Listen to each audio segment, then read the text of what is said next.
Once more, Samuel Zeif again is going to try to talk some sense into the president. I fully respect all of our amendments, including the second.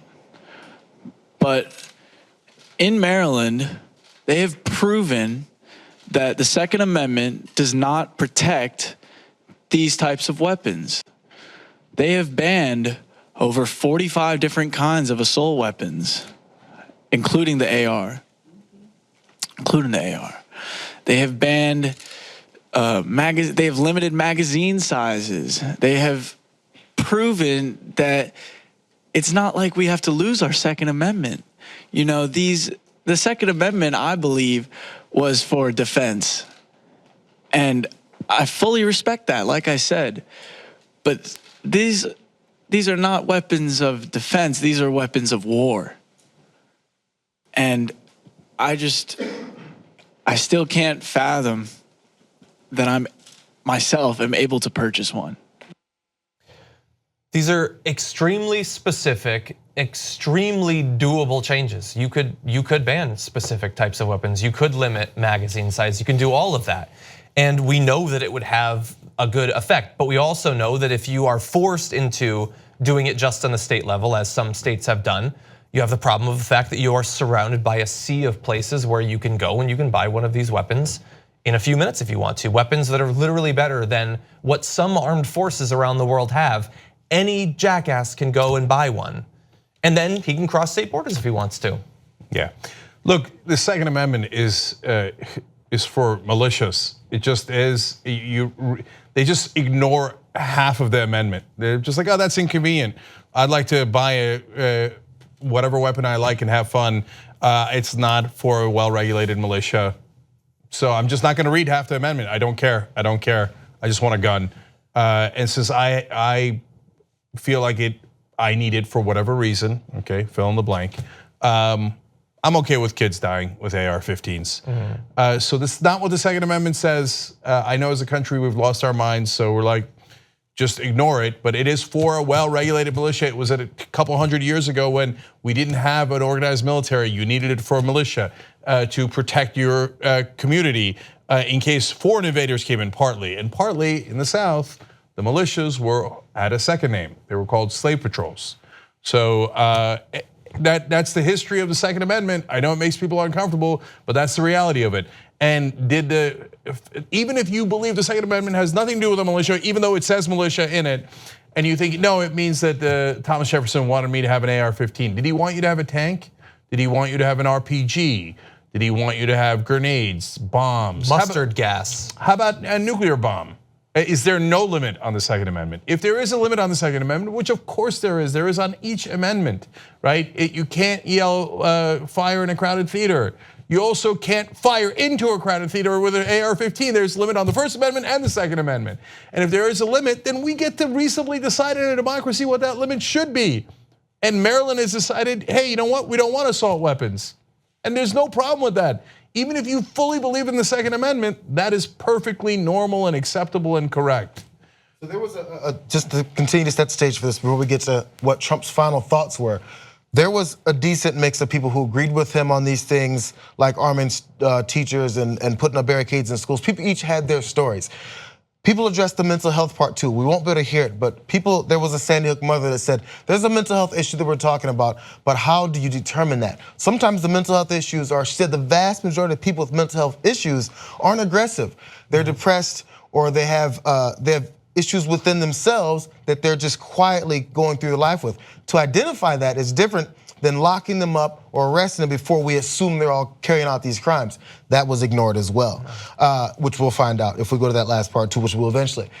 He ignored the mental health aspects, the reality of it, and also the gun legislation that was going through. There was a lot of smart things said. None of them were acknowledged was the most frustrating part of this. Okay, well, why don't we go, if you can get video 16 ready. We're gonna go to one last video of Trump showing that he wasn't listening. He wasn't listening as the kid was giving his ideas. So we're gonna show you that, and then I have a little bit of a prediction. If you have any suggestions, if you have any feelings as to what we should do, because there are many different ideas, some I guess, are good. Some aren't good. Some are very stringent, as you understand, and a lot of people think they work, and some are less so. But in addition to everything else, in addition to what we're going to do about background checks, we're going to go very strong into age. That's age of purchase, and we're also going to go very strong into the mental health aspect of what's going on. Because here was a case where it cried out, this person was sick, very sick, and people knew he was very sick. We're also going to look at the institutions. We're going to look at what you do when you find somebody like this, because again, right now we're not equipped like we were many years ago. All I can say is that we're fighting hard for you, and we will not stop. We will not stop. The world is watching, and we're going to come up with a solution. They're not going to stop. They're not going to stop. Yeah, he's going to look at mental health. Of course, we have to give him credit. He did already look at mental health last year when he signed a bill allowing people with exactly those sorts of problems to still get their guns. We already know what his stance is on that, and we know exactly what's going to happen. More guns. I think, to my prediction, I think right now we've got this popular movement largely led by the survivors of tragedies like this that I think are going to do an amazing amount of good at the state and local level to put pressure on politicians, hopefully scare some congressmen and senators into doing the right thing. But I also know, because I've been alive and breathing for the past year and a half, exactly what's going to happen at the federal level. He is going to say, I want Democrats and Republicans to come together and do some kind of bill. We're going to fight for you, and you give it to me, and I'm going to sign it.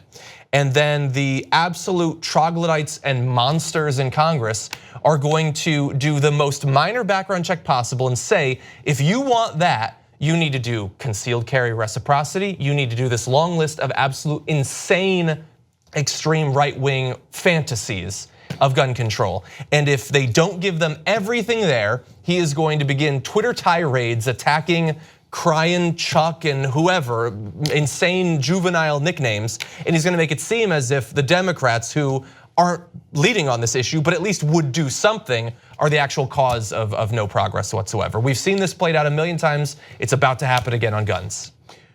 And there at the end, when he went through his so-called solutions of believe me, we're gonna solve it, gun control was not among the solutions that he mentioned. Because they're not gonna do gun control. That's not what they do. Donald Trump got $30 million from the NRA when he ran. He's bought lock, stock, and barrel. In this case, kind of literally. Yeah. And so he doesn't care what those kids say. That's why he listened to those kids and he ignored them. And he's like, oh, you want gun control? That is not on my to-do list. Instead, I'm gonna talk about mental health, when in reality, we have the same mental health problems that the whole rest of the world, the same rate as the rest of the developed world. That is not the issue. What is different about us, where we have far more gun violence than the rest of the developed world, is we have far more guns. It is, how many times can we say 130 different studies prove it out, but nonetheless we have this insane conversation because our politicians are corrupt. That's what they are. And so just last point on John's point about mental health. Look, if you don't know, that was one of the first things that Trump did. He reversed an Obama regulation saying that now if you are so mentally incompetent that Social Security cannot trust you with a check they're giving you, they must give it to someone who's gonna take care of you, you're still allowed to buy a gun. Obama said, well, I mean, if they're mentally incompetent, that they can't even handle $1, maybe we shouldn't let them buy a gun. Trump says, no, we should let those people buy guns. He doesn't care about mental health. And he just, in his budget, he just cut mental health by over $650 million. So what happened? I thought you were gonna do, no, it's all a lie. They're not gonna do a goddamn thing because Trump is the swamp. You just watched the video by the Young Turks, home of the revolution. If you'd like to get a lot more than that, get the full show by becoming a member. tytnetwork.com/join.